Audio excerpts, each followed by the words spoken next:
My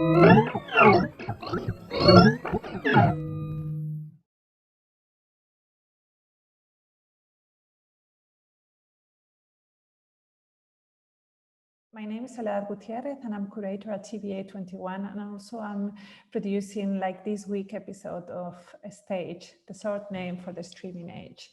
I'm here in a conversation with Dorine Mokha, who is the artist, choreographer, filmmaker, writer that is presenting this week Voyage Entre Deux. That's this film or this performative film that is being presented in 4 chapters. We have seen so far the first 3 chapters that refers to three pieces that were already existing and that you were revisiting them. Those 3 pieces were made in 2013, 2015, and 2020, the beginning of this year. But if we feel that this year is the year of the pandemic, it does feel like it was quite long ago, no? Like in another time, in another moment of our lives. And something I wanted to go through is like kind of this 2013, that moment in your life. It's also the moment of a very important change, because it's when you decide to become an artist. And this piece, that it's a very autobiographical journey. It's also something that entangles with these socio-political conditions in the Democratic Republic of Congo. So I would like to get like kind of the reason or the urgency to start like kind of to depart on this journey, like in the beginning 2013, that this journey has been done in different steps, and how it's coming back to those materials, like in 2020 or at the end of 2020, when so many things has happened and maybe has changed. Mm-hmm. I think, and actually, I started to become an artist, a few years before 2013. But I think in 2013, I did find my voice somehow. Things become very clear, in every answers I was looking for. And one of the big questions I had at that time, it was, who am I? And I wanted to have answer to that question. And over the years, I have developed, different strategies and tools to find the answer, and realize that trying to find that answer confronted me with the reality of my country, with what people think I should be. So it became really a fight, but also a mode, a mode of life, a mode of surviving, a mode of resisting. And over the years, I decided to tell different aspects of my stories because it was clear for me that's what the best way to find my voice and to really find who I really am. And over the years, I decided just to go through different, stories, very personal stories, and go deeper for each step. And I'm sure for the next years, probably I will go again more deeper. And I think it's just for me a way to really discover myself. And also, as I already find my voice, so maybe I need to have more spaces to make it louder. And I think is the journey, and the journey continues.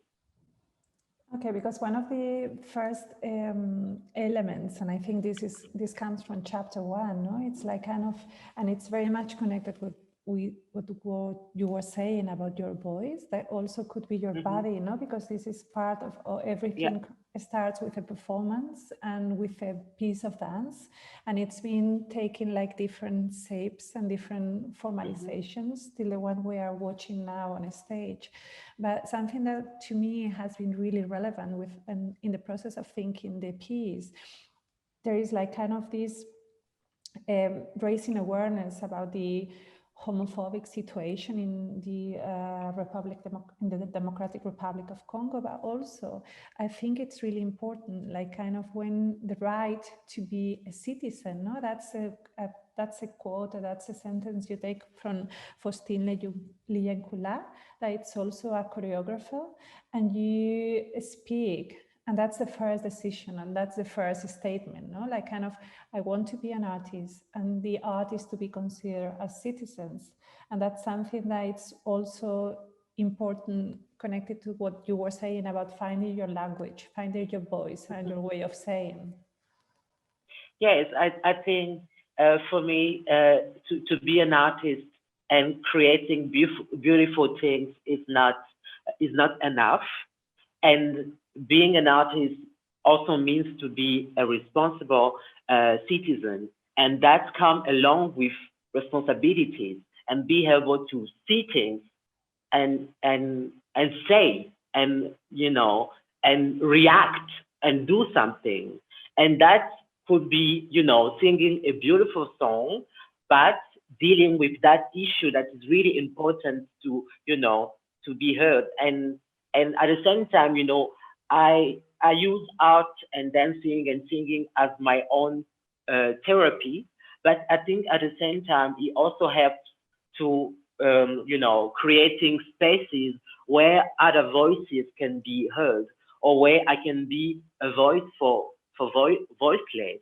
Or it can also be a space where, the community and the society can come together, gather together, and think about a solution if we have a problem, or open dialogues about what we deal with. And for example, the homophobic, attack and all the violences, people here, when you talk about that, they say, no, it doesn't exist. Homophobic, it doesn't exist in Congo. And some of them go even to say, gays or LGBT people doesn't exist in Congo. And for me, it's really a way to escape from the issue. And for me, what is really important to do is to come together and face the issues, and as a community, as a society, to think together what we can do so everyone can have a better life. Otherwise, they just say we does it, I don't exist, and all the other Congolese LGBT people that it exist. So if they don't consider that we exist, our problems will not exist for them too. So for me, it's really important to really provoke, really provoke spaces and discussions so we can together think about how we can solve the problems, how we can solve the homophobic attacks, and how LGBT people can be protected. We don't have protection. And this is something that was kind of, that it's part of the evolution, no? That journey that you have undertaken, that it's the fact that, I mean, almost 20 years later, or let's say like kind of 8 years later, the piece has evolved from, as we said before, a very personal journey to that moment of being open to other members of the community, to other artists. And that's like kind of like the fourth chapter of the film that you are working on. It's like precisely that, like how we can relate to others, how we can create a narrative together, and how we can learn from that. So your personal experience, your artistic practice becomes a tool for the rest of the community, no? That's... Yeah. And I think, I have made my journey, and my journey is still going on. But at the same time, for me, it was really, really important to really share that journey with other people, and not only with the audiences, because the three pieces have been performed in different cities. But for me, it was really important to, to offer my journey to other artists or other creators and other young people very active here in Lubumbashi. So for the fourth video, I made few days workshop with the artists, almost 20 artists, and together, I inviting them in my journey, but I also give them opportunity to also tell their own journey, because I think they also have one. And for me, it was really, really a great experience to share that with other people without taboos, and they are really free to express themselves as well, telling their stories or say what they really think about my story. So it was really a very interesting space to create, and a space that is not easy to have in Congo. So it was really a special moment to share with other artists. And how was the process in terms of creating that space of care? I mean, what are the conditions that give the possibility of suddenly gathering together and being in a space where you can share, you can be yourself without the kind of limitations of sometimes social conditions? It's really, really difficult, I have to say. It's really challenging, and even now it's more challenging than before. Because in general, as a citizen, as a Congolese citizen, we don't have enough space of expressing ourselves. We don't have enough freedom of speech. We don't have enough freedom. So it's really hard to really tell this kind of stories in a public space. At the same time, we as an artist, we don't have any support. We don't get any support from the government. We don't have enough cultural, institutions in the country to support artists. So it's really challenging in different levels. And something that was really challenging now in the process of filming is the fact that I wanted to film some part of the movie in different public spaces. So it was really difficult because I could be arrested for that. I could be arrested to put a skirt or a dress in the public space. So it was really, really challenging to do the movie and now. But we did it because I think we have enough support from you as well that make things possible. But it's really, really difficult. And if even for the third part of the entre deux, and we plan to have a tour in Congo. So it's what we try. I think we try the impossible somehow, because when you talk about the project to other people, they tell you, no, don't do that. It's too risky. You should not perform that piece. Let's give a context, because now you have jumped into another thing that it's like kind of the movie is done. No, I mean, like we have created and produced, and you have ready the 4 chapters.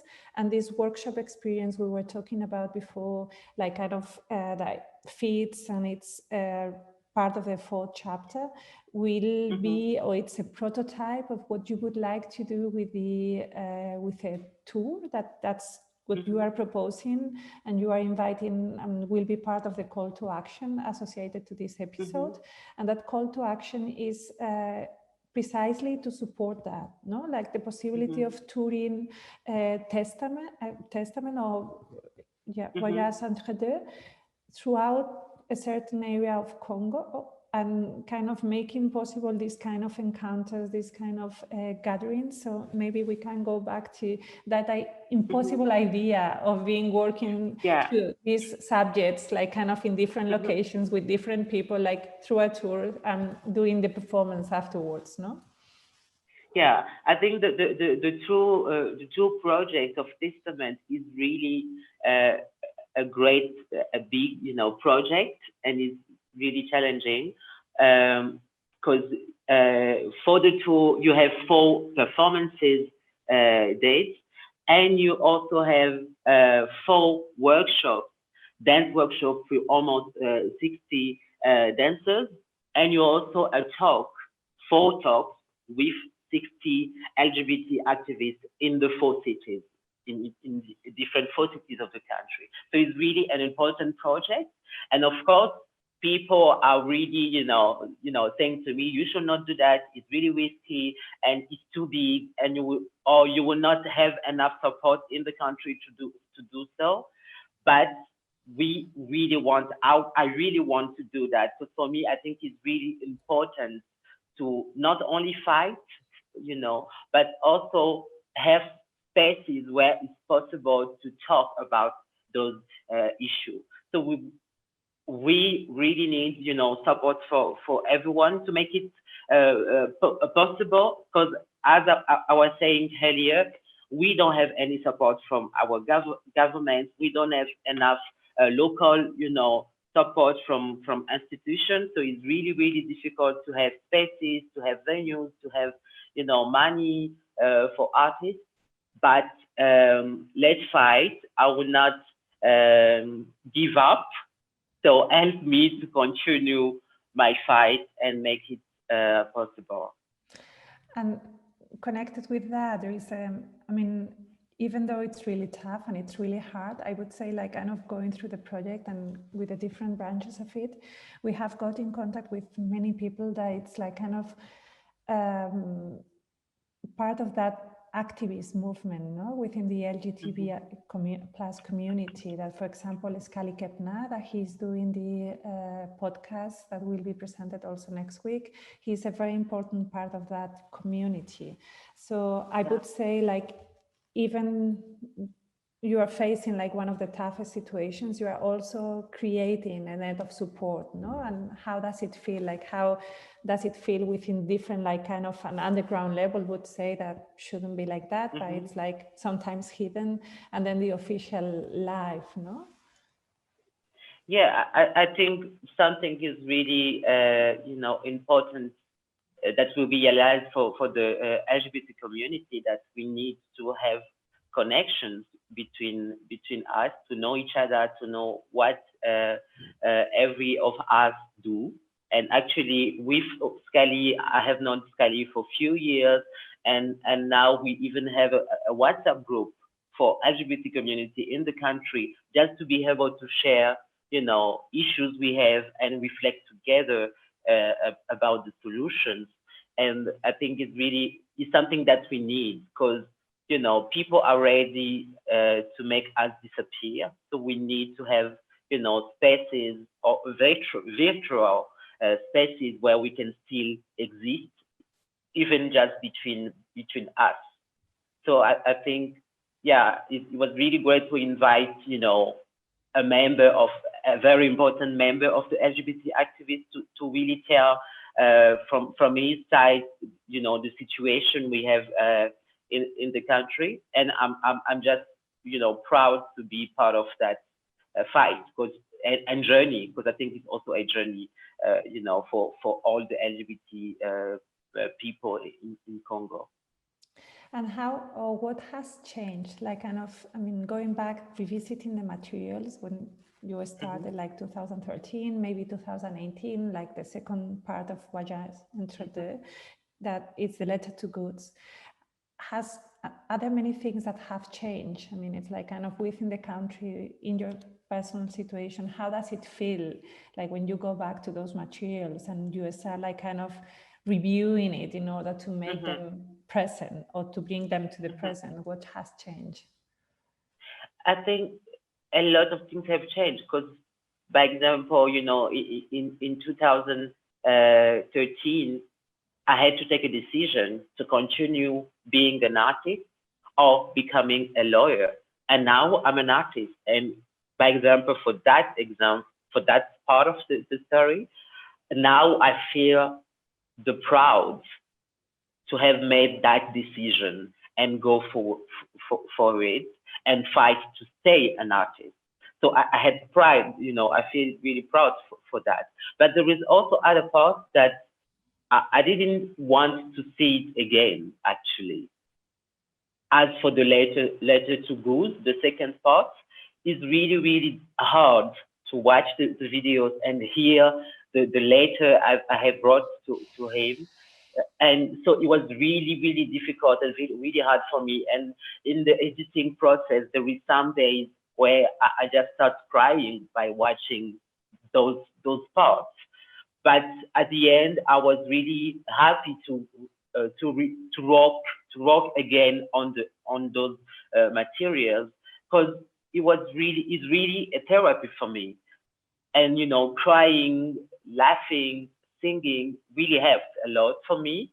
And I was just happy to have possibility and have opportunity to go back to those materials and editing them and finding a new ways of sharing with people. And I'm really proud for the results. And I have to admit that it was really, really helpful to do that for me as a person, because it gave me strength of, it make a lot of sense that, you are who you are and you have found your voice and continue to be who you are. And at the same time, as an artist, is the opportunity to work and be paid and do your job, which is really, really difficult now because of the COVID-19. So it's really also something great to be able to do my job, work, but also inviting other artists to do their job in the project for the filming. So I think it was really, really great to have that process. And it was not the easy one. And I'm sure the TBA 21 can attest that, because I'm living in Congo, a country where with one of the most expensive internet costs. The internet is also very slow, so it's really, really challenging working on a streaming process. So it's not all fun, but is important. It's really an innovative way, innovative response to what we have as a situation now, that I cannot travel to perform my work, but there is possibilities to share my work online, and all the process, translation, editing. So it's really, really interesting ways to create and to share my work. And this opens up like two questions to me. Like one, that it's really important now. I would say that, seen from my perspective, it's really important in your practice, that it's the fact that even though you have international visibility, like for example, this piece, kind of a part of it was already shown or performed at the Berlin Biennial, and you have like kind of being present in different festivals and different performance theaters throughout Europe, mainly. You remain like really loyal, wanted to be working in the place where you come from, with all those challenges, and kind of being like trying to do a community-based, local work that could have an impact on the society of Congo. How that you balance that? That's something that, for example, in other of your projects, like Letters from Congo, that we are showing now at the Museum Thyssen, the National Museum in Madrid, the Thyssen National Museum in Madrid, where you talk about that, no? The fact of being international artists, like wanting to work in Congo, like with all the conditions and in the difficult situations. How do you feel about that? Mm-hmm. I think for me, one of the things when I started to have international career, one thing it was very clear in my head, I should find a balance between being an international artist and also being just a Congolese artist living in his country. And for me, it was really important to really find a balance that I'm I have to emerge as an international artist internationally, but at the same time, I have to have very strong and deep roots in where I live. So I have to be local as well, and not, just traveling outside of a country and not doing anything where I live. So for me, it's really important to raise all the different discussions, but also locally. And something that it was clear for me even when I create the piece Testament, I didn't create that for a European audience only. I can be invited and perform as I did last January in Basel at Caserne in Switzerland. But it's really important that the show has to be performed in Congo, and that's why we want to have the tour. So for me, it's really important that I maybe have more opportunities and well paid in Europe than in Congo. But it's really important for me that my work can be shown here, and that it creates spaces to raise different discussion with my own society. So I don't want to run from disagreements that I have with my society. So I want to be here and be able to open those questions and discuss.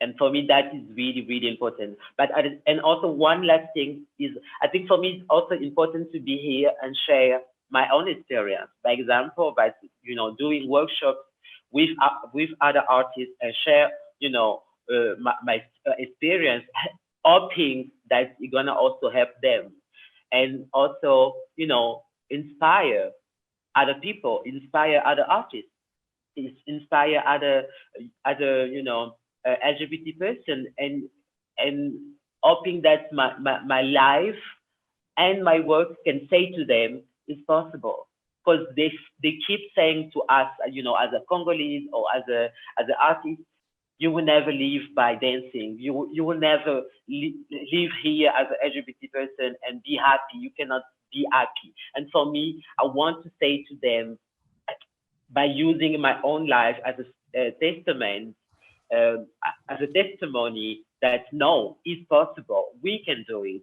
I can live by dancing. I can be an artist. I can be an LGBT Congolese, person and be happy.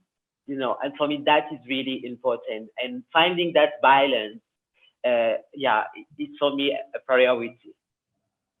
And it's like, this is when the art becomes like kind of a tool, no, to change society, and also that's maybe the way of acting or having an impact in your society. But also, I wanted to check with you, because this, as you have mentioned, I'm a dancer. I use my body, but now we are watching a film that entangles different materials that go for the news station fragments to some writings. How that collage that has become the piece, because in the end it's a collage that has many faces, no? Because it could exist like a performance. Now we are watching a film. It will exist like a workshop, like kind of when the tour happens. How you feel about that, about the body being like kind of translated into a film, how you see yourself as an artist, like kind of taking those different roles? As you can imagine, since the COVID-19 head start, there is a lot of now opportunities for artists to perform online, and to have screening of their work in different parts of the world.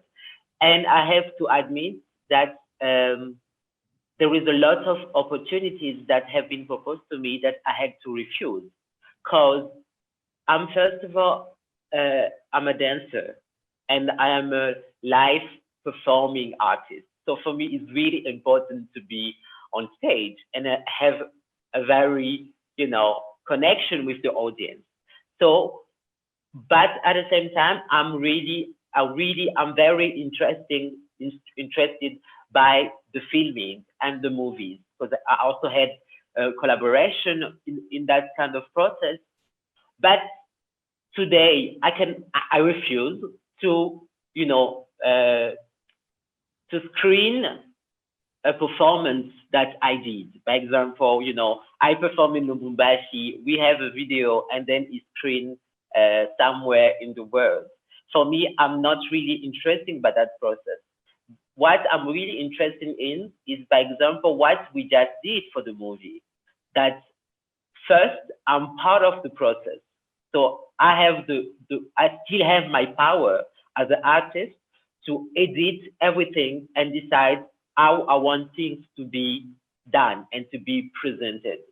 And even for the editing process here in Lubumbashi, the editor from Lubumbashi was, following my instructions somehow, because I wanted to make sure that things that people can gonna see is exactly what I want to show them, and not, give.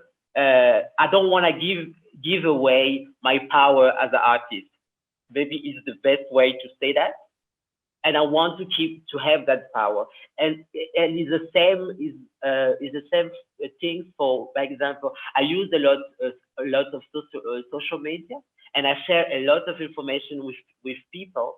But even there, for me, it's really important that I still have the power to write my own narrative, and I don't want to give it away. And so in the making of this movie, it was also the same thing. That yes, thank you, and I have to thank you also, the TBA 21 to allow me to still have that possibility and that power to write my own narrative and also decide what I want and how I want things to be presented. And in that way, I really accept to see my work, let's say, traveling without me. And I think is really a very innovative way, for the situation we have now. And I'm really open to that kind of process in those conditions. So as long as I will still have a power to, to take those decisions about my own work, I would do it that way. But I'm praying that the COVID-19 situation is gonna go away quicker, so I can start again traveling and have a direct connection with the audience, and I can be touched, I can be hugged. I really need that as a body, as a dancer. It's really, really important. Yes. Yeah, because there was like something in terms of like two things. I mean, with the film, something we have discussed, and I think it's part also of your way of performing, but that it's really enhanced when you create a movie, is the fact that you are sort of a storyteller, no? Like you are Yes. creating like a narrative that is something that we could read like a storytelling, but it's very much rooted in reality, like a narration, no? That role, it's something like you were saying, like I'm almost like a storyteller in this process. Do you still feel like that? Yes, I think I'm really interested by the storytelling, and that started very, years ago, that I was finding something very powerful in the storytelling. And also, as a dancer, I realized that it gave me a lot of opportunities and possibilities, actually possibilities of telling my story. And I can do, I remember something that a lot of people were saying to me when I started dancing here in Congo, as a professional dancer. They were saying to me, no, dancers are not supposed to talk. So it was really, because since in my early stage of my career, I always wanted to say something on stage and not just dancing. I wanted to say something. I wanted to sing. I wanted to express myself in different ways. And one of the first, critiques I was getting from people is, no, you are not supposed to sing and to tell stories. You should just dancing. So it became it started in my head, and I have to find ways to make things existing in the same piece. So I can be able to tell the story by talking. I can sing and sorry, and I can dance. And I realized during the process that it was working, but also it was really helping for me to really find, finding different ways of expressing myself, and no one should stop me doing so.